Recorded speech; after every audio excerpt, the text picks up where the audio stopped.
Hola amigos de San Juan TV, nuevamente con ustedes para seguir hablando de estos temas de alimentación y nutrición. El día de hoy vamos a continuar con el tema de la alergia, la intolerancia al trigo o al gluten, que es dos entidades diferentes al colon irritable y que se pueden confundir en el diagnóstico. ¿Cómo identificarlo? Mencionaba, la alergia te va a dar síntomas que te lo va a dar como la histamina, puedes tener problemas gastrointestinales, en la piel, en el cabello y muchas otras cosas que están mediados por una alergia. 3% de la población lo padece y se habla que personas que tienen antecedentes genéticos de población caucásica, ¿cuál es? Esa gente muy pelirroja, muy rubia, pudiera ser que ahí lo vamos a encontrar porque es un gen determinado en ese tipo de personas. Ahí sí tomas trigo y casi te vas al hospital. Te pones muy mal porque tienes una alergia.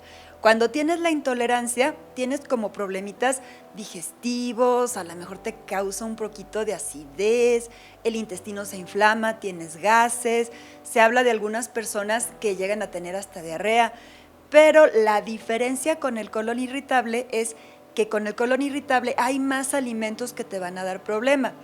La dieta que damos normalmente para colon irritable se llama dieta libre de FODMAPs, que significa que quitas alimentos que no se pueden digerir o que van a producir gases. Antes les llamábamos meteorizantes. Ahorita entró un grupo más de alimentos. Y uno de los principales alimentos que quitamos son los derivados de trigo, centeno y cebada, que también a su vez tienen mucho gluten. Y ahí el problema no es tanto el gluten, es los fructooligosacáridos, que son estos, los colitas, podríamos decir, del almidón, como pequeñas moléculas o pequeños azúcares que contienen. Estos se fermentan por las bacterias intestinales, no las digerimos, forman los gases y te van a dar el problema y te llevan a un problema en cadena.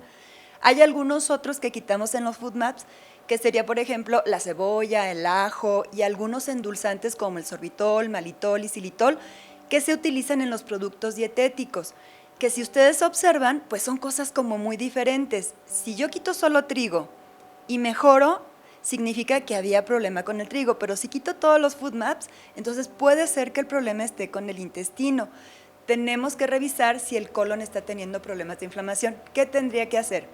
Uno, visitar a tu médico gastroenterólogo para que él pueda determinar qué es lo que estás teniendo con los síntomas a las manifestaciones clínicas que tú vas a tener.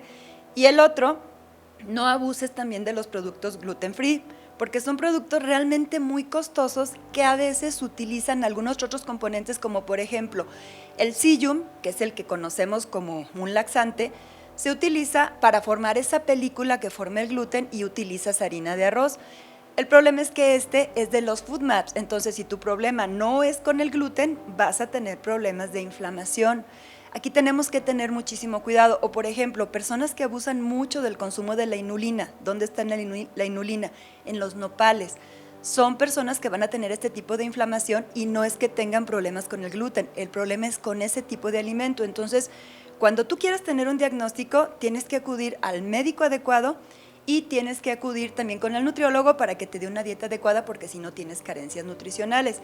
Y lo otro, una vez que tú lo identifiques, entonces hay que seleccionar los alimentos y hay que buscar maneras de preparar tus alimentos sin gluten. En México no tenemos lío, tenemos muchísimos productos derivados de maíz que podemos utilizar, pero si tú ya quieres hacer modificaciones y utilizar otro tipo de harinas que no contengan gluten, entonces tienes que buscar preparaciones que no incluyan alimentos que te pueden inflamar. Sí, esto es muy importante. Y finalmente, necesitamos pensar en mejorar tu flora intestinal sin estar utilizando prebióticos, que son los alimentos para la flora, que te puedan dar más inflamación.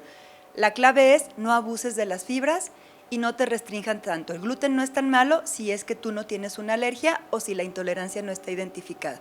Nos vemos en la siguiente cápsula.